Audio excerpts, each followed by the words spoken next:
reason this government of Ramaphosa goes to employ 15 prosecutors to go and investigate a case against her for almost 4 years now.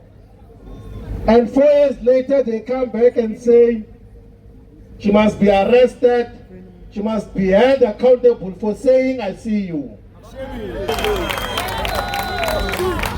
So all these things, comrades, it's an act of intimidation.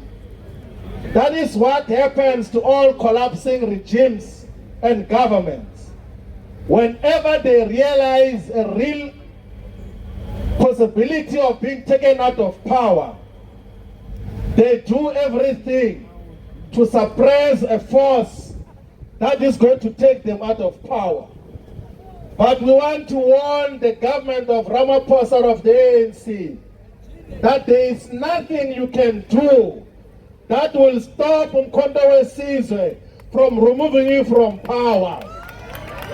We're going to start with 2026, where we're going to take all the municipalities from the former liberation movement, which has been hijacked by opportunists who are counting Stellenbosch. In 2029, there won't be a coalition government in South Africa. There won't be a GNU in South Africa. There will be a government of njengoyise with a decisive majority of 2/3 majority. Because more and more people of South Africa are beginning to realize that here is a progressive unified force that is going to bring about true liberation. KwaZulu-Natal, maibuye! Maibuye, KwaZulu-Natal, maibuye! Amandla! Away, true! Siyabonga kakhulu National Chairperson Nkosi Hleko. Before we ask the President to come and greet all of us, allow us to take this opportunity to summarize just in few minutes what this neo-colonial state, the government of Ramaphosa, is doing, what brought us together here today. The reason we're gathered here today is because of the abuse of state power and state institutions. Something that has been done for many years against President Jacob Zuma. So the same abuse of the state power which happened on President Zuma in 1962, 1963, when he was taken to Robben Island at the age of 21, is the same abuse that is being meted out on his daughter, a leader of njengoyise and a member of parliament, a leader of the Pan-African Parliament, Duduzile Zuma. The same charge that was meted on President Zuma when he was age 21 of the suppression of communism or terrorism in different names is the same charge that is being brought against Duduzile Zuma. The state has brought a case now. They want to unravel apartheid laws.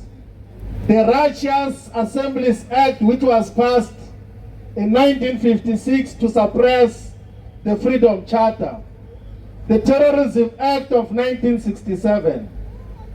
They went to fetch all those laws to try to persecute and criminalize Duduzile Zuma.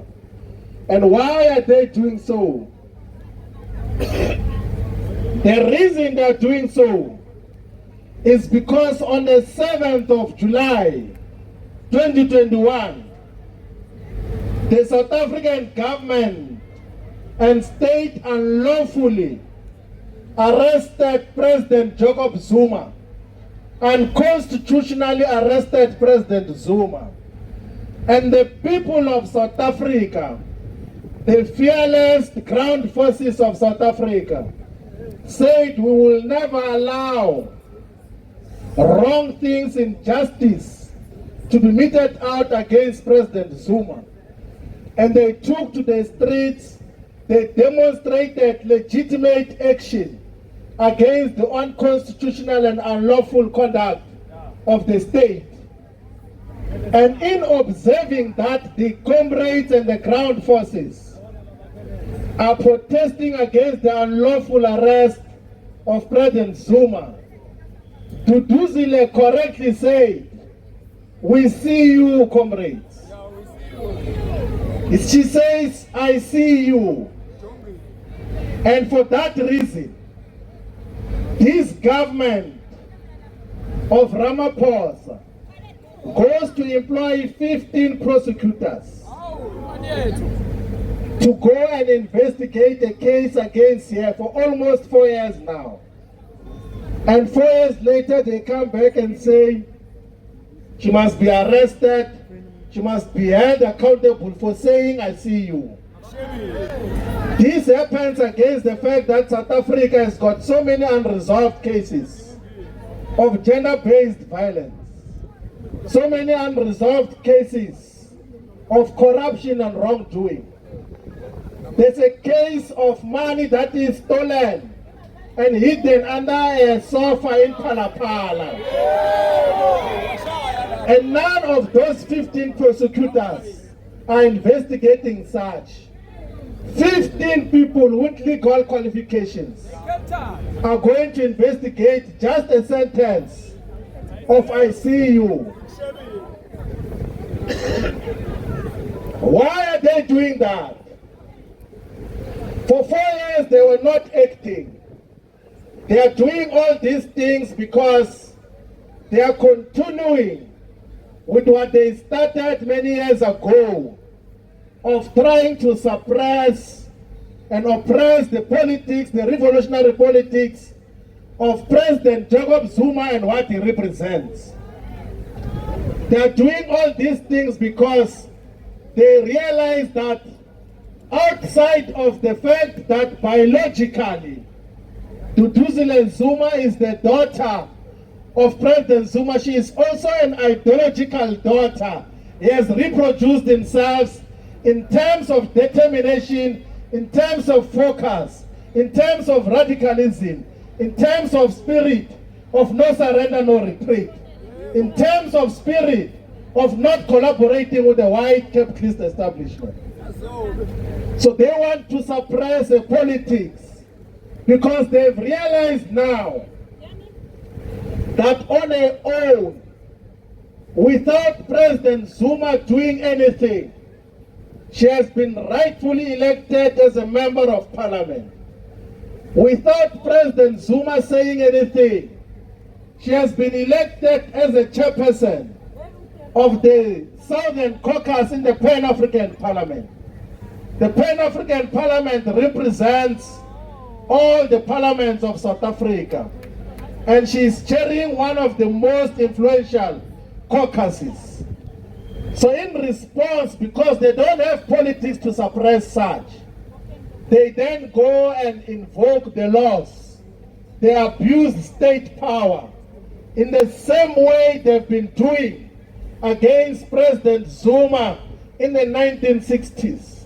In the same way they've been doing against President Zuma in the so-called armed deals charges. They think that they can abuse state power to suppress now the emergence of njengoyise, which is here to stay, which is here to take over this government and bring about total freedom. The same way they've been doing against President Zuma in the 1960s. In the same way they've been doing against President Zuma in the so-called armed deals charges. They think that they can abuse state power to suppress now the emergence of njengoyise, which is here to stay, which is here to take over this government and bring about total freedom. So all these things, comrades, it's an act of intimidation. That is what happens to all collapsing regimes and governments.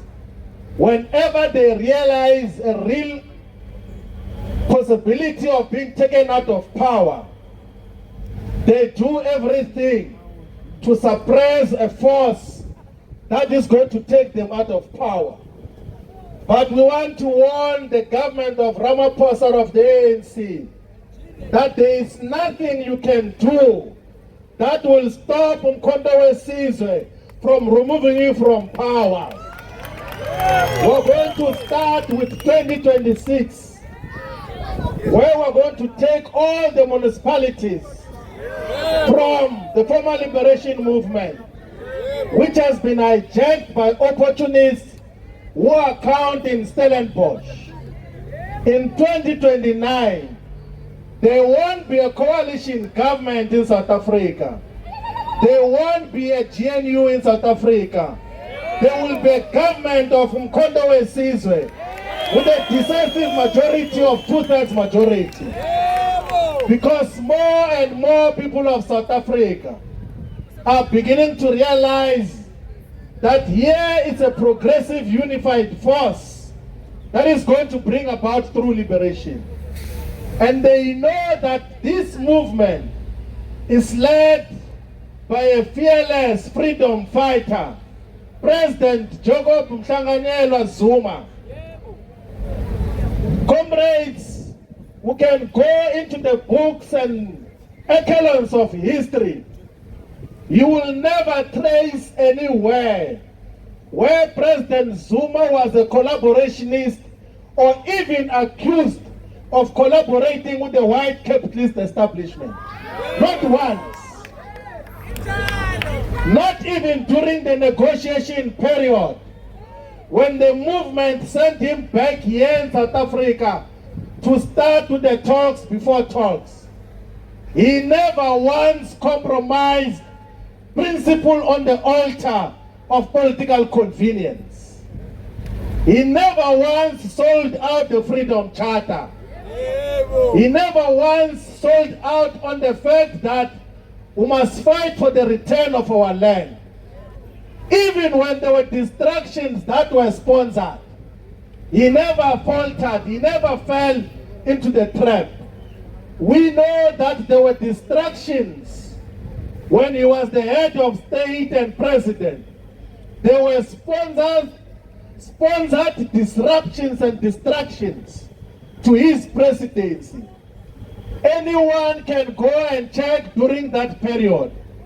He always said on record that let us expropriate land without compensation. He always said let us bring about free education for all up until higher education level. He always said let us take the economy from the white minority and give it to the black majority. That is why scientifically and statistically you can confirm now that more and more black people got to be liberated economically under President Zuma. He is the only president and head of state who built 2 universities here in South Africa. He's the only president who introduced free education at higher education level. But these other ones, they come and suppress that. They employ all forms of intimidation. So these things that they are doing here, of employing 15 prosecutors, is an act of intimidation. But ourselves as Umkhonto weSizwe, we must stand firm and say, we are not afraid of them. Asibasabi. That is the principle that we must maintain all the time. We must always say that, come from whatever direction, we are ready for you because we command the ground. More and more South Africans are beginning to realize that all other formations won't bring about true freedom. It is only Umkhonto weSizwe that is going to bring true freedom and emancipation for all the people. So thank you very much, comrades, on behalf of Umkhonto weSizwe, that you came here to give support to our Member of Parliament, Honorable Duduzile Zuma, who has been persecuted by the state. That case will not go anywhere. There's not even a slightest chance that you can imprison someone for saying, I see you. It will never happen. So comrades, we thought that let's take this brief opportunity to deal with all the summaries of what is happening here today. I'm also asked by the National Chairperson, Giliji, to introduce and call the President of Umkhonto weSizwe. I'm going to call a true revolutionary, a leader who is leading from the front, who is reproducing himself politically and ideologically, a leader who has never sold out in the struggle for true freedom. I'm introducing to you our Commander General and President of Umkhonto weSizwe. Comrade President.